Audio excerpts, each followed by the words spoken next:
আরে মা, রোজ রোজ এই লোকটার সাথে মা কোথায় যায়? আজ ছবি তুলে নিয়ে যাব, ছবি তুলে নিয়ে গিয়ে বাবাকে দেখাবো।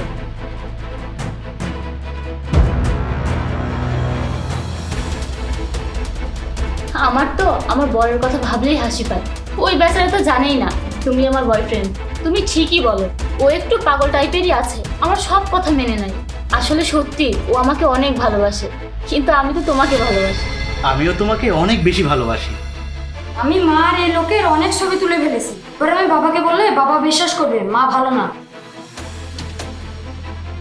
হ্যাঁ জাহিদ, বলো, এত আর্জেন্ট কেন ডেকেছো? আরে বলছি, আগে তোমার ভাবির সাথে দেখা তো করে নাও। তোমার ভাবিকে ডাকছি। অপু, হ্যাঁ জাহিদ বলো। অপু, আমার গাড়ির চাবিটা পাচ্ছি না, কোথায় রেখেছো? আরে তোমার গাড়ির চাবি তো তোমার বেডরুমের বালিশের নিচে আছে। ও আচ্ছা, তুমি কিভাবে জানলে আমার চাবি বেডরুমে আছে? অপু, ও কিভাবে জানলো? আরে জাহিদ, তুমি বেশি বেশি ভাবছো। আমি ওকে একটু আগে বলেছি, একটু আগে বাইরে ওর সাথে আমার দেখা হয়েছিল। তুমি কি আমাকে বোকা পেয়েছো? তুমি ওকে এই কথাটাই বললে যে তুমি আমার চাবি কোথায় রাখো? আরে জাহিদ, তুমি একটু বেশি বেশি ভাবছো। তুমি যা ভাবছো সেটা মিথ্যা। ও আচ্ছা, আমি বেশি বেশি ভাবছি। তাহলে কি এই ছবিগুলো মিথ্যা? নাও, দেখে নাও, দাও, তুমিও দেখো। আরে জাহিদ, তুমি এই ছবিগুলো কোথায় পেলে?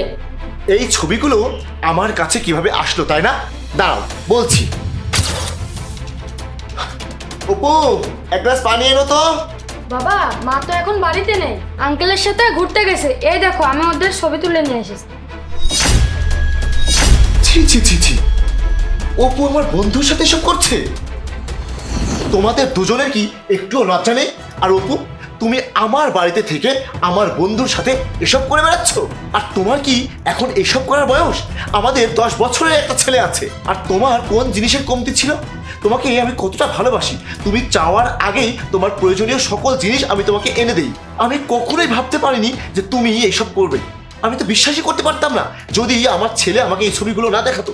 আর তুমি তোমার লজ্জা হলো না এসব করতে? আরে তুমি তো আমার ছোটবেলার বন্ধু, আমার বেস্ট ফ্রেন্ড।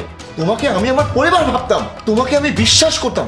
কেন তুমি জানতে না যে এটা আমার বউ? তারপরেও তুমি কেন এটা করলে? ওর কথা তো বাদ দিলাম, তোমার কাছে আমি এটা কখনোই আশা করিনি। বাদ দাও, তোমাকে বা কি বা বলবো, তুমি তো আমার পরই, তাই না? প্লিজ জাহিদ, আমাকে মাফ করে দাও, আমার ভুল হয়ে গেছে। আমি তো তোমার বউ হই, আমি তোমাকে অনেক ভালোবাসি। আর ভুল তো সবার থেকেই হয়, আর একটা ভুল তো আল্লাহ মাফ করে দেয়। প্লিজ আমাকে মাফ করে দাও। এখন থেকে আমি তুমি আর আমার ছেলে ছাড়া আমি কারোর সাথে দেখা করব না। আমি অফিসে যাওয়া বন্ধ করে দেবো। প্লিজ আমাকে আর একটা সুযোগ দাও।